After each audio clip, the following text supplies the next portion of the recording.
It is on the counter with Brendt and happy folks, Stellenbosch. Of course, I've got another exciting guest this week. Let's go have a chat. Today I'm with the awesome Craig Norman. Everyone in Stellenbosch knows him as Coach Craig. Craig Norman, thank you so much for joining me today, brother. A lot of people, of course, they know you as Coach Craig, but also you've got such a very cool story as a bodybuilder, going to the United States and coming back. Was it always your goal, your dream to become a bodybuilder? Well, it started with me doing, like every young boy, doing push-ups and pull-ups and that sort of thing in his room or in the park next to my house where I grew up. And I was doing it primarily to be better at athletics at the time and cricket. And then got to varsity. Then, like every young man, you have dreams of, well, almost every young man has dreams of becoming a good rugby cricket player stroke athlete. And I knew that I needed to get stronger because I was a really, really, really skinny guy. I okay ball skills and okay fitness. I knew that I just needed to get stronger and bigger. And I actually didn't have a specific goal. But you had the length as well. I enjoyed, it's that in bodybuilding, that's a disadvantage. But I just love training. So whichever door opened up for me, I would proceed into. So I played some cricket, played some rugby, did some athletics. And then, unfortunately, I had to pay my way through varsity. So weekend work became a thing. And but the training stayed. Yeah. And then I trained and trained and trained. I really became a student of the game. You know, there's that 10,000 hour rule that you have to, put in 10,000 hours of training or exercise or whatever it is to master something, to become the best at something. So I immersed myself into strength training. I fell in love with it almost immediately. This was sort of my second year of varsity, and I read every single book. There was no internet back then, or we didn't have access to internet. I read every single book, magazine. I'd bother every bodybuilder that I saw in a gym, asked them questions, and then came up with my own methods. I don't want to say theories, but definitely my own methods, and applied those. And anyone that's ever trained with me will know that I do exercises that are either been forgotten or ones that I've made up myself. And because I was such a tall, skinny guy, I mean, I weighed 68 kilos at almost 6'4" in matric. I could run really well, but playing rugby was a problem. Even playing cricket, I wasn't strong enough. So I had to find a way to progress, and I wanted to get the very, very best I could out of myself. And also, it's bodybuilding. There's drugs. There's lots and lots of drugs. The world of professional sport has unfortunately got lots of drugs in it, performance-enhancing drugs. I never wanted to go that route for various reasons. And I had to find a way to glean the most out of my training and find the perfect volume, load, intensity, all these times under tension, all these strength conditioning principles. I wanted to make the most of those to find a way to be the best I could be, to get a 68 kilogram guy to at least, I remember saying 80 kgs was good. In the first 3 months of training, my first year, I got to 80 kgs. Some of it was natural gains. And then the next year I got to sort of 85, 90. And the year after I got to 93.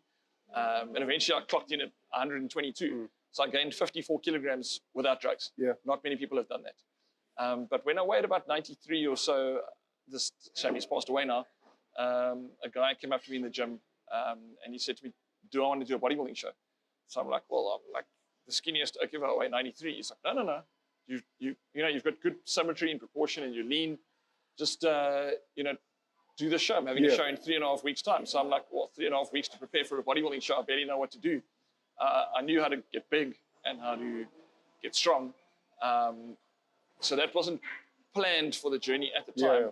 And I went and I did the show. The show was actually held in the Japie Kriegersaal in Paulrus in the year 2000. There weren't many competitors. It wasn't a very big show. But I came second in my division to a guy who later on went on to win his division at Mr. Universe. And I'd like to think he narrowly beat me. And I then got to go to the ISBB SA Champs. The IFBB is the non-tested union. At the time, it was the biggest probably in the world for amateur bodybuilders. And I got to go to the SA Champs as the vice captain of the team. Did not do very well because I was still new to the game, and I think I didn't come last, but I came close to last because all the guys weren't juice. Guys were pretty jacked, and that didn't put me off. It just made me more hungry to be, or hungrier to be better. And then I got put onto a friend in Somerset West. His name is Howard Claddingbowl. He owns West Workout. Great guy. And he said to me, why don't I come do natural shows, drug tested shows? So I was like, okay, cool. This sounds more where I want to be. And it's actually the old SACOS union. In other words, the years ago where most non-white or what's the right word? People of color were allowed to compete. You have to be so diplomatic nowadays. And I went and competed, and I did really well. I got Western Province colours, went to essays. I can't remember if I won my division or not, but I definitely won it the following year. And then time went by. If bodybuilding, unlike other sports, takes years and years and years of dedication. You really, you have to put in the 10,000 hours, to master your art. So I competed in probably 30, 40 bodybuilding contests. And then in 2009, I said, okay, cool. I was 122 odd kilos, sort of 2007. And then I took 2 years to just slowly but surely cut down. And then I felt that I was good enough to go to Mr. Universe, and myself and Howard booked a flight to the US, and we went and competed in Fairfax High School. Now, their high schools don't have school halls the size of our school halls. It's like Paulrose. It's a giant school hall, and there was plenty of competitors. The competition started at probably 10 in the morning, 9 in the morning, and ended about 2 in the morning. Just so many competitors. And I did okay. I came second in the world in my division. And then, that was me. I actually decided that was enough. I had kind of fulfilled my dream. And the next year, I started a family. So my wife and I decided, she was actually pregnant with my eldest, who just had his first game of rugby at Paulrose today. And it was time to move on, start a family, be more serious about business. And today we've built a gym, got a big family, and I'm looking for, I actually, this is the year that I want to compete. And I can compete in the Masters division. So last year, I was intending to compete last year, but unfortunately got a rather odd disease, and I got parasitic hepatitis, and couldn't compete. But this year, definitely. And I'm going to be better than I ever was at the age of 47. Thank you so much, Craig Norman, for that journey, man. What an incredible journey. Wow, I'm inspired. Speaking about inspiration, what would your inspiration be right now to any sort of sportsman, woman that wants to become a professional sports person? Well, in my mind, what I achieved isn't really a big deal, right? But it wasn't the highest accolade. I would say if I continued, I might have gone further. It's just the price to pay would have been too big for me. I choose my family over competing any day. So I first wanted to make sure that my family life is stable and sorted out. Business is good, and I will compete again. But for any young person, you don't have kids, so I doubt you've watched Turbo. But Turbo is an animation about a snail, and in there, the bad guy actually, Guy Gagnon, says no dream is too big or too small. So in other words, if you've got a dream, be marginally or be slightly realistic about it. It must be, if your dream is not foolish and it doesn't look foolish to others, then your dream's not big enough. I like that. Can I tell a story quickly? Yeah, of course. There was a kid that I trained that he was either in Oakdale or Boland Landbou, and he came to me. I trained his brother. He brings his younger brother along, and this kid said to me, ek wil 'n enige Springbok rugby speler wees. And I looked at this guy, and he's like, he was tall and skinny, had he had knock knees and round shoulders. And I looked at him, and he wanted to be a lock, right? But he's shorter than me. And I'm like, I looked at this kid, and I'm like, you're in a dream world, buddy. And because he he really didn't display any athleticism at all. Yeah. He played like fourth or fifth team.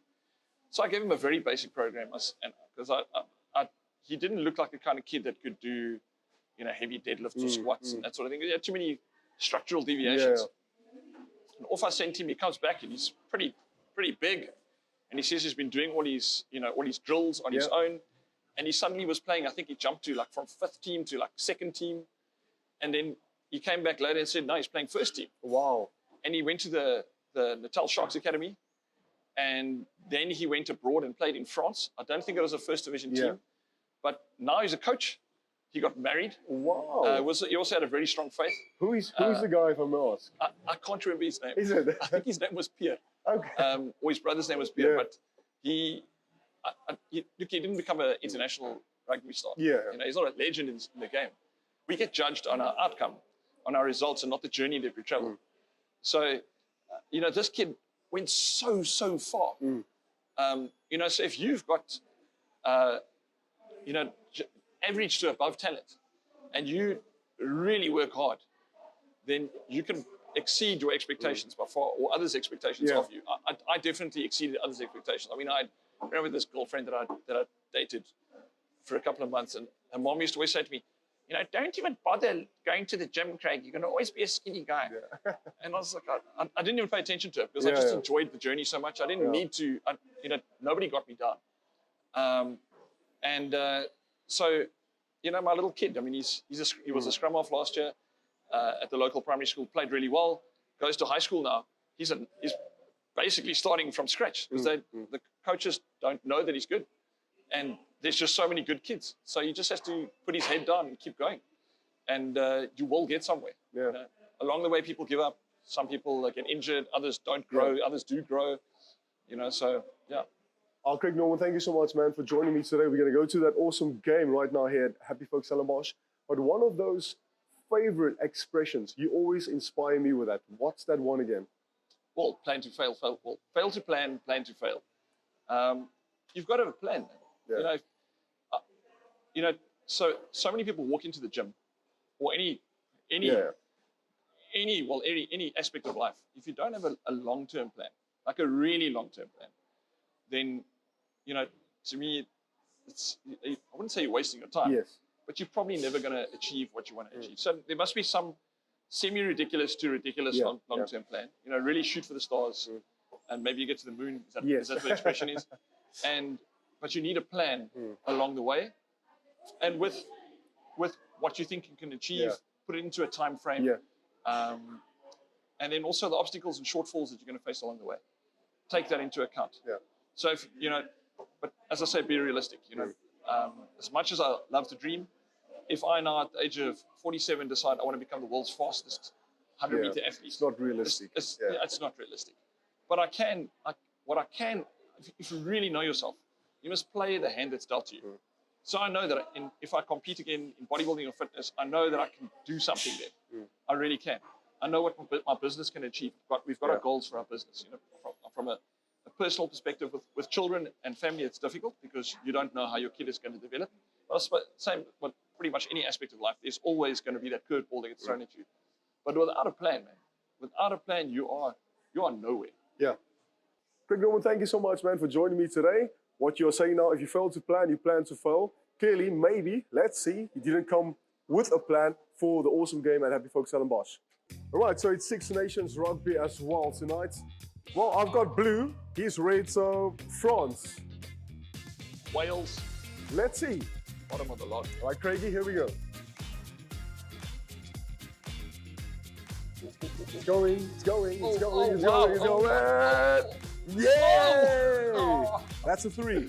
Woo! Okay. Let's try again. You have to step up your game now, Craig. I'm gonna try. Stay where you are. Woohoo!